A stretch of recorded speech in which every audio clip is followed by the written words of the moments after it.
जय महाराष्ट्र मित्रांनो, मुख्यमंत्री माझी लाडकी बहीण योजनाची वेबसाईट आलेली आहे। अनेक जणांना ॲप वरून फॉर्म भरायला अडचण येत होते, तर तुम्ही ते बघू शकताय ladkibahin.maharashtra.gov.in महाराष्ट्र सरकारची मुख्यमंत्री लाडकी बहीण योजना यासाठी नवीन वेबसाईट आलेली आहे आणि तुम्ही बघू शकता या वेबसाईट वरून आता तुम्ही फॉर्म भरू शकताय। अनेकांना ॲप मध्ये अडचण येत होती, OTP येत नव्हता, डॉक्युमेंट अपलोड होत नव्हते, भरपूर सारे प्रॉब्लेम होते, तर ही वेबसाईट आता लॉन्च केली गेलेली आहे। तुम्ही बघू शकता आता या वेबसाईटवर 24,000 लोकांनी फॉर्म सुद्धा भरलेले आहे। पोर्टलवर किती लोकांचे फॉर्म मंजूर झाले आहे, किती लाभार्थी आहे, सगळी माहिती आता या पोर्टलवर तुम्हाला दिसणार आहे। मग योजना काय आहे, कोणती कागदपत्रे लागणार आहे, कशा प्रकारे लॉग इन करायचं, सगळी माहिती तुम्हाला आजच्या व्हिडिओमध्ये सांगणार आहे। तुम्ही ते बघू शकताय कसे पैसे भेटणार आहे, योजना काय आहे, त्यानंतर काही प्रश्न असेल तर त्याची पण माहिती दिली आहे, कोण अपात्र आहे, अर्ज प्रक्रिया कशी आहे, त्यानंतर पात्रता काय आहे।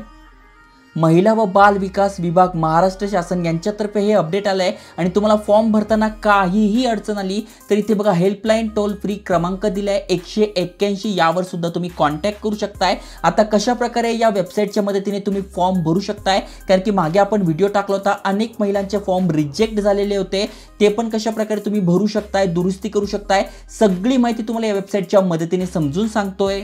त्याआधी आयकॉनिक मराठी चॅनलवर नवीन असाल, चॅनल सबस्क्राइब केलं नसेल तर करून ठेवा। पुणे जिल्ह्यामध्ये ज्यांनी मराठीतून फॉर्म भरले होते ते रिजेक्ट झाले होते आणि या पोर्टलवर सुद्धा आता इंग्रजीमध्ये फॉर्म भरा असं सांगितलंय, ती पण डिटेलमध्ये माहिती तुम्हाला समजून सांगतोय। त्यामुळे नक्की चॅनल सबस्क्राइब करा, मित्रांसोबत शेअर करा, लाईक करा। चला तर बघूया डिटेलमध्ये।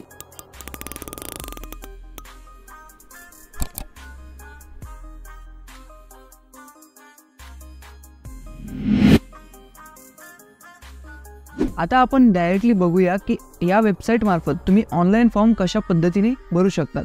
इथे वेबसाईट बघू शकतात, ladkibahin.maharashtra.gov.in ही वेबसाईट आहे, ऑफिशियल वेबसाईट आहे, लिंक मी तुम्हाला देऊन टाकेल। तर चला तर बघूया डिटेलमध्ये कसा हा फॉर्म भरायचा। तर मित्रांनो, सगळ्यात पहिले जर तुमचं इथे लॉग इन असेल तर डायरेक्टली लॉग इन पण करू शकतात आणि जर तुमचं लॉग इन नसेल तर तुम्हाला इथे क्रिएट न्यू अकाउंट या ऑप्शनवर जायचं आहे। या ऑप्शनवर आल्यानंतर तुम्हाला इथे तुमचं जे नाव आहे ते ॲज पर आधार, जसं आधार कार्डवर आहे सेम ॲज पर इंग्लिशमध्ये टाकून घ्यायचे। लक्षात घ्या, सगळी माहिती तुम्हाला आता इंग्लिशमध्ये भरायची आहे, मराठीत भरायची नाही।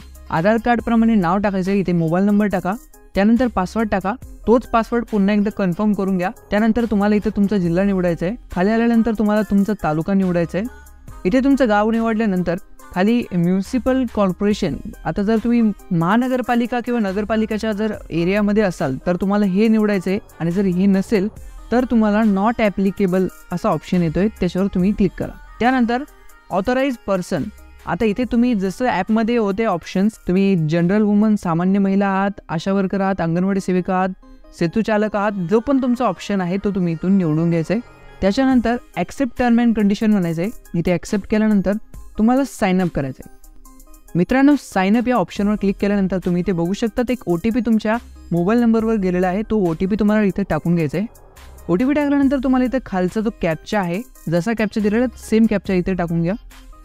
बघू शकता तुमचं लॉग इन इथे सक्सेस झालेलं आहे। आता तुम्ही डायरेक्ट लॉग इन करू शकता। लॉग इन करण्यासाठी मोबाईल नंबर आणि पासवर्ड टाकून घ्या, त्यानंतर तिथे कॅप्चा जो आहे तो कॅप्चा टाकून लॉग इन या बटनावर क्लिक करा। बघू शकता तुमचं लॉग इन सक्सेसफुल झालेलं आहे। आता ही जी वेबसाईट आहे ती ओपन झालेली आहे। मित्रांनो, तुम्ही लँग्वेज इथे चेंज करू शकता, तुम्हाला जर नाही समजलं तर मराठी इंग्लिश करू शकतात, पण फॉर्म तुम्हाला इंग्लिशमध्ये भरायचा आहे, याची काळजी घ्या। आणि ज्यांचे ॲप्लिकेशनचे लॉग इन होते त्यांनी ते ॲप्लिकेशनचे लॉग इन इथून पुन्हा नवीन ID तुम्हाला तयार करावं लागणार आहे, याच्यात ID तोच चालणार नाही, ही गोष्ट लक्षात घ्या। इथे मुख्यमंत्री माझी लाडकी बहीण योजनेचा अर्ज तुम्ही करू शकतात, योजना काय आहे ती इथून समजून घेऊ शकतात। अशा पद्धतीने यापूर्वी केलेले अर्ज तुम्ही इथे बघू शकतात। प्रोफाईल, तुमची जर प्रोफाईल तुम्हाला चेंज करायची असेल तर इथे एडिट प्रोफाईल बदलून तुम्ही प्रोफाईल एडिट करू शकतात। योजनेसंबंधित काही माहिती आहे ती पण तुम्ही इथे घेऊ शकता, जो GR वगैरे आलेला आहे, ज्या पण काही गोष्टी आहेत सगळ्या इथे तुम्हाला दिसून जातील। आता आपल्याला अर्ज करायचा आहे तर त्यासाठी आपल्याला मुख्यमंत्री माझी लाडकी बहीण योजनेचा अर्ज या ऑप्शनवर क्लिक करायचं आहे। आता सगळ्यात पहिले ज्या व्यक्तीचा तुम्हाला जो अर्ज भरायचा आहे त्या व्यक्तीचा आधार कार्ड नंबर इथे टाकून सेंड OTP ऑप्शनवर क्लिक करायचं आहे। OTP टाकल्यानंतर तुम्हाला व्हेरीफाय या ऑप्शनवर क्लिक करायचं आहे। इथे बघू शकतात मित्रांनो, OTP व्हेरीफाय झाल्यानंतर तुमच्या पुढे नोंदणी अर्ज हा ओपन होईल। इथे तुम्ही आधार कार्ड प्रमाणे तुमचं नाव आणि ते ऑलरेडी येऊन जाईल, जन्मतारीख आणि तुमचं नाव, बाकीची डिटेल्स तुम्हाला आता इथे टाकून घ्यायची आहे। तुमचे वडील किंवा तुमच्या पतीचं नाव इथे टाकून घ्यायचं आहे। त्यानंतर तुम्हाला महिलेचं लग्नापूर्वीचं जे नाव आहे ते इथे टाकून घ्यायचं आहे। वैवाहिक स्थिती तुम्ही मॅरिड आहात, अनमॅरिड आहात, विवाहित, अविवाहित जे पण काय असेल ते टाकून घ्या. त्यानंतर आपण महाराष्ट्रात जन्माला आला आहात का, इथे हो या ऑप्शनवर क्लिक करायचे. हो या ऑप्शनवर क्लिक केल्यानंतर बघू शकता तिथे अर्जदाराचा जो पत्ता आहे तो ॲड्रेस आधार कार्डप्रमाणे इथे बाय डिफॉल्ट आलेला आहे. तुम्हाला कुठलेही याच्यात चेंज नाही करायचं, फक्त तुम्हाला इथे जिल्हा निवडून घ्यायचं आहे. त्यानंतर तुमचा जो तालुका असेल तो निवडून घ्या आणि जे गाव आहे ते निवडून घ्यायचं आहे. गाव निवडल्यानंतर तुम्हाला महानगरपालिका किंवा नगरपालिका, आता जर तुम्ही महानगरपालिका किंवा नगरपालिकेच्या जर भागामध्ये येत असाल तर तुम्हाला तो ऑप्शन निवडायचा आहे. आणि जर तुम्ही त्या भागामध्ये नसेल येत तर इथे लागू नाही या ऑप्शनवर तुम्हाला क्लिक करायचं आहे.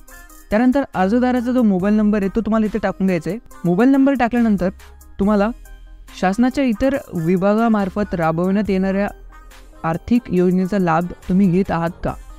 जर तुम्ही इतर कोणत्या जसं की PM किसान झालं किंवा संजय गांधी निराधार योजना झाली, श्रावणबाळ योजना झाली, अशा कुठल्याही योजनेचा जर तुम्ही लाभ घेत असाल तर तिथे होय करायचं आहे. तुम्ही या योजनेसाठी अर्ज करू शकत नाही, पण ज्यांना कुठलेच लाभ मिळत नाही त्यांनी इथे नाही करायचं आहे. त्यानंतर तुम्हाला अर्जदाराचा जो बँकेचा तपशील आहे तो द्यायचा आहे.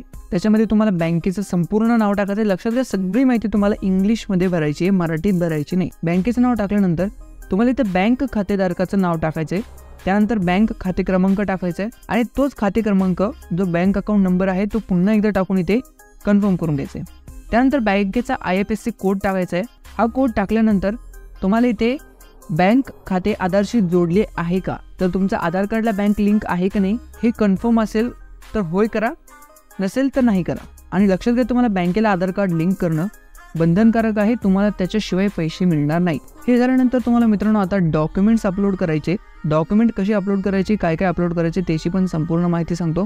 इथे अधिवास प्रमाणपत्र किंवा जन्म प्रमाणपत्र, शाळा सोडल्याचा दाखला, 15 वर्षापूर्वीचे रेशन कार्ड किंवा 15 वर्षापूर्वीचे मतदान कार्ड, यापैकी कोणताही एक डॉक्युमेंट तुम्हाला इथे अपलोड करायचं आहे. अपलोड करताना लक्षात घ्या, ही जी फाईलची जी साईज आहे तुम्ही 5 MB पर्यंत कुठलीही फाईल अपलोड करू शकता. त्याच्यामध्ये तुम्ही JPG आणि PNG त्याचप्रमाणे PDF या चारही फॉर्मॅटमध्ये तुम्ही इथे डॉक्युमेंट अपलोड करू शकता. तुमच्याकडे केशरी किंवा पिवळे रेशन कार्ड आहे का, इथे होय किंवा नाही ऑप्शनवर तुम्हाला क्लिक करायचं असेल तर इथे रेशन कार्ड अपलोड करायचे. रेशन कार्डची समोरील बाजू वेगळी अपलोड करायची आणि मागील बाजू वेगळी अपलोड करायची, ही गोष्ट लक्षात घ्या. त्यानंतर मित्रांनो तुम्हाला अर्जदाराचे हमीपत्र इथे अपलोड करून घ्यायचे. जर तुमच्याकडे हमीपत्र नसेल तर इथे डाउनलोड ऑप्शनवर क्लिक करा, तुम्ही हमीपत्र डाउनलोड होईल तेच प्रिंट करून तुम्ही इथे अपलोड करा. त्यानंतर अर्जदाराचा फोटो तुम्हाला इथे अपलोड करायचा आहे. असं सगळे डॉक्युमेंट्स अपलोड केल्यानंतर इथे हमीपत्र स्वीकारा याच्यावर ऑप्शनवर क्लिक करायचे. हे ॲक्सेप्ट करायचं आहे तुम्हाला. इथे संपूर्ण माहिती आली, स्वीकारा ऑप्शनवर तुम्हाला क्लिक करायचं आहे. लक्षात घ्या, या सगळ्या बाबी आहेत, ह्या जर तुमच्या संपूर्ण बरोबर असतील तर स्वीकारा या ऑप्शनवर तुम्हाला क्लिक करायचं आहे. इथे बघू शकता संपूर्ण अर्ज भरून झालेला आहे आणि जे डॉक्युमेंट्स आहेत ते पण सगळे अपलोड झालेले आहेत. आता हे सगळं झाल्यानंतर इथे ॲक्सेप्ट करून तुम्हाला सबमिट या बटनावर क्लिक करायचं आहे. इथे पुन्हा एकदा ती फॉर्मची जी माहिती संपूर्ण इथे दाखवेल. जर काही फॉर्ममध्ये बदल असेल तर इथे एडिट या ऑप्शनवर क्लिक करून तुम्ही तो फॉर्म बदलू पण शकतात. आणि फॉर्म बरोबर असेल तर कॅप्चा टाकायचा इथे खाली दिलेला आणि सबमिट या ऑप्शनवर क्लिक करायचं आहे. इथे बघू शकता ॲप्लिकेशन सबमिटेड झालेलं आहे. तुमचं जे ॲप्लिकेशन आहे आता झालेलं आहे. आता हे तुम्हाला इथे यापूर्वी केलेले अर्ज या ऑप्शनमध्ये इथे बघू शकतात. जे ॲप्लिकेशन आहे त्याचं स्टेटस पण दिसेल, पेंडिंग आहे. ज्यावेळेस हा फॉर्म बदलेल त्यावेळेस याचं स्टेटस पण बदलेल. तुम्ही इथून डायरेक्टली लॉग इन करून चेक करू शकता. मित्रांनो, जर व्हिडिओ आवडला असेल तर व्हिडिओला लाईक आणि आपल्या चॅनलला सबस्क्राईब नक्की करा.